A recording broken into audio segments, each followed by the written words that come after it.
The 2020 Indianapolis Colts were the first 11-win team for the franchise since 2014.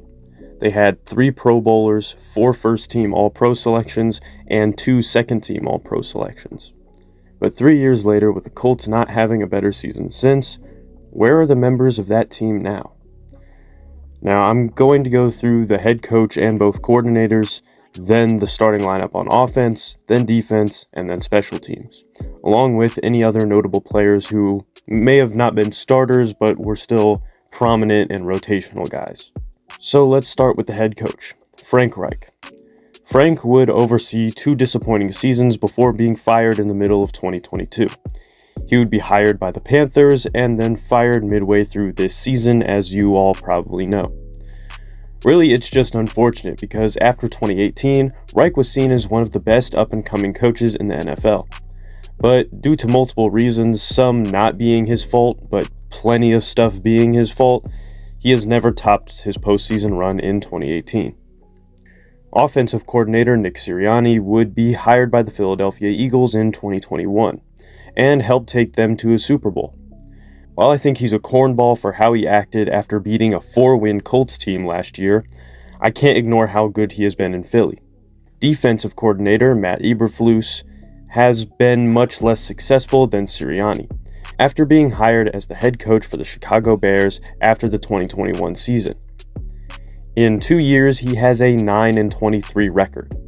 While this season hasn't been terrible for Chicago, it still hasn't been very good.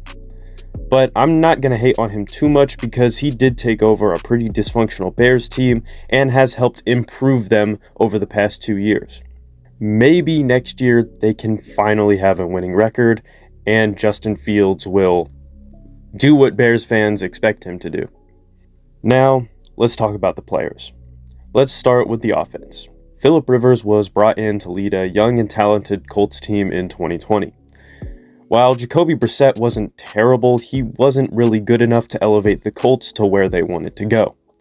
And after a year where he threw for over 4,000 yards, 24 touchdowns, 11 interceptions, and was sacked the second least amount of times in his career when he played a full season, but despite this really good season by Philip Rivers, after a disappointing loss in the wild card round against the Buffalo Bills, it was a debate whether Rivers would be brought back. Philip himself said that he was open to coming back, but the Colts decided they wanted to try and get a more long-term fix in Carson Wentz. And we all know that really didn't work out. Philip Rivers is actually not retired right now, though. He recently said that he is putting off retirement so that he can try and make an NFL comeback. So Philip Rivers remains a free agent, waiting for a team to sign him. The backup quarterback for this team was also notable, as I mentioned before, Jacoby Brissett. Brissett was used as a rushing quarterback for the Colts in short 3rd and 4th down situations. But Brissett has since moved on from the Colts, playing with Miami, Cleveland, and as of right now, Washington. He would end up starting 11 games in Cleveland after Deshaun Watson was suspended, never putting up super impressive numbers, but was a solid quarterback, and has been a solid backup for the past 3 teams that I mentioned. At running back, most of you know this was Jonathan Taylor's rookie year. He has since been named to a Pro Bowl and All-Pro team, receiving MVP considerations in 2021. But what some of you might not know or remember is that Jonathan Taylor was only the starter in 2020 because Marlon Mack suffered a season-ending injury in the first game of the year after playing just 11 snaps. Mack was coming off a very successful 2019 season, rushing for over 1,000 yards and scoring 8 touchdowns. But after this injury, it would all go downhill for Marlon Mack. He would just play 6 games in 2021 and has bounced around the league since. Currently, he is with the Cardinals, but was placed on IR shortly after signing with them in August because he suffered another Achilles injury. It's really sad how Marlon Mack went from such a promising career to just trying to hang on to a roster spot. Nyheim Hines was also on this team and would emerge as one of the best 3rd down backs in the league, finishing with almost 900 yards from scrimmage and 7 total touchdowns. But since then, Hines has been traded to Buffalo for Zach Moss last year, and is currently still with Buffalo, but is out for the season due to a torn ACL and LCL suffered because of a jet ski incident. This team's number one receiver was, of course, T.Y. Hilton. I don't really need to introduce him because you all probably know him. Four-time Pro Bowler, led the NFL in receiving yards, third all-time in Colts history for receiving yards in a career. You know, he's kind of a good wide receiver. But after 2020, age would catch up with him, playing just 10 games in 2021 and just 3 games in 22 with the Dallas Cowboys. T.Y. is not retired as of right now and could be picked up once again by a team in need of a wide receiver for the playoffs. This was also Michael Pittman Jr.'s rookie year, and most of you probably know that he is currently looking like the next great Colts wide receiver. You also had Paris Campbell, who would have another injury-riddled year, but in 2022 would finally live up to expectations for the Colts. But after leaving to go sign with the Giants, he has regressed once again, and has even been a healthy scratch at times. Finally, Zach Pascal was also on this team, and after seeing his role with the Colts shrink in 2021, he went to Philadelphia to seek greener pastures. But he only caught 15 passes the whole year in 17 games. Currently, he's with the Arizona Cardinals, where he hasn't caught a ball since October 1st. At tight end, you had Mo Alley Cox, who is still with the team in a stacked Colts tight end room right now.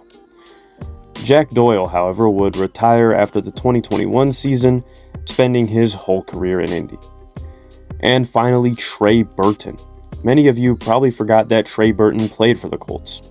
He had a solid year, but has not played in the NFL since 2020, remaining a free agent for 3 seasons. So what about the offensive line? Well, Ryan Kelly, Braden Smith, and Quentin Nelson are all still in Indianapolis. Anthony Costanzo would retire after this season at the age of 32. The Colts have been looking for a replacement ever since. A guy who was never named to a Pro Bowl and his only accolade being a second-team All-Pro selection by Pro Football Focus has been just as hard to replace as Andrew Luck. And right guard Mark Glowinski has also been hard to replace. He would sign with the Giants after 2021 and has been there ever since. And while you could say he has taken a step back since leaving Indianapolis, he was still a very underrated part of one of the best offensive lines in the NFL. Now let's look at the defense. Starting with the interior front four, you had Grover Stewart and DeForest Buckner, who both are still with Indy and both are still considered around top 5 at their respective positions. On the edges, you had Justin Houston, who has consistently been a great pass rusher since 2012. 2020 would be his last year in Indy though, playing 2 years in Baltimore where he had a 9.5 sack season in 2022, and he was with the Panthers this year, but they released him a week ago. He's been on IR since November 4th, but now looks to help a contender in the playoffs. Houston is still going strong at 34 years old, and is coming off a near 10 sack season at 33. The fact that he has been so consistently good over the course of his career at such a physically punishing position is very impressive and should be talked about a little bit more. On the other side, the Colts had Denico Autry. Autry had revived his career in Indy after 2 very solid years in 2018 and 2020. But in 2021, he would sign with the Titans and is having the best year of his career at 33 years old. While I hate Titans fans for being smug about it, I do hope Denico Autry gets named to a Pro Bowl this year. It sucks that he's succeeding with a team that I hate, but I'm glad he's having a great year. At linebacker, you had some pretty good players. Anthony Walker had a good year and would side with the Browns in 2021, where he still is today. And despite missing significant time in 2022, he's been really solid for them. You also had Bobby Okereke, who would play 2 more years in Indy, having over 130 tackles in both of those years. Sadly, the Colts didn't sign him back for the 2023 season, citing cap space issues, and he is currently playing very well for the New York Giants, with over 130 tackles, 9 tackles for loss, 4 forced fumbles, 9 pass deflections, and 2 interceptions. And the most notable linebacker from this group, Shaq Leonard. We all know his story. He had a great 2021 season, injury-riddled 2022 season, and released this year and is currently playing with the Eagles, where he's playing okay. It's sad what injuries did to him. Personally, I really miss watching him in his prime. Also on this team, not as starters yet, were EJ Speed and Zaire Franklin, who took Walker and Okereke's spots and are doing great jobs this year. Also, remember Ben Banogu and Kamiko Turi? Both last played in the NFL in 2022. Banogu with Indy and Turi with the 49ers. Both are free agents right now. Just something to note after a lot of us expected a bit more out of them after 2020. At defensive back, you had Kenny Moore II, who is still with the Colts and is back to being a Pro Bowl level corner after a down year in 2022. Khari Willis would actually retire early at the age of 25 in 2021. It's sad because he did have such a promising future, but he wants to pursue religion instead of football. Julian Blackmon was another rookie for the Colts in 2020. Yeah, this rookie class was stacked for the Colts. He is still with the Colts and is having a good year. Xavier Rhodes was one of the big-name acquisitions the Colts made. He had a solid career here, but after 2021, the Colts did not bring him back. In 2022, he split time with Buffalo and Dallas, but is currently a free agent at 33 years old. Isaiah Rodgers was also a rookie this year, and I would be saying very good things about him if he didn't get suspended for the whole 2023 season because of gambling. He will play for the Eagles once his suspension is over. Finally, on to special teams. George Odom is actually the first special teamer I want to talk about. He was named a first-team All-Pro special teamer in 2020, but after 2021 was signed by the 49ers, where he is still a special teams ace. Luke Rhodes, the long snapper, is still with the Colts, along with punter and holder Rigoberto Sanchez. Kicker Rodrigo Blankenship would have a great rookie year, but injuries would end his time with the Colts in 2022. He was with Arizona for 2 games in 2022 and spent time with Tampa this preseason, but was waived and is currently a free agent. So, there you have it. Where are they now of the 2020 Indianapolis Colts? Hopefully this reminded you of some good times and reminded you of some players that you might have forgotten about. Back then, I don't think many of us would have predicted what guys like Zaire Franklin would have become. I remember being at the last game of the year where Jonathan Taylor broke the single-game rushing record for the Colts, Phillip Rivers threw his last touchdown in the regular season, and the Colts clinched their playoff spot. It really was a year to remember. Anyways, I'm Limitless Pulls. Thank you for watching. I'll see you guys next week.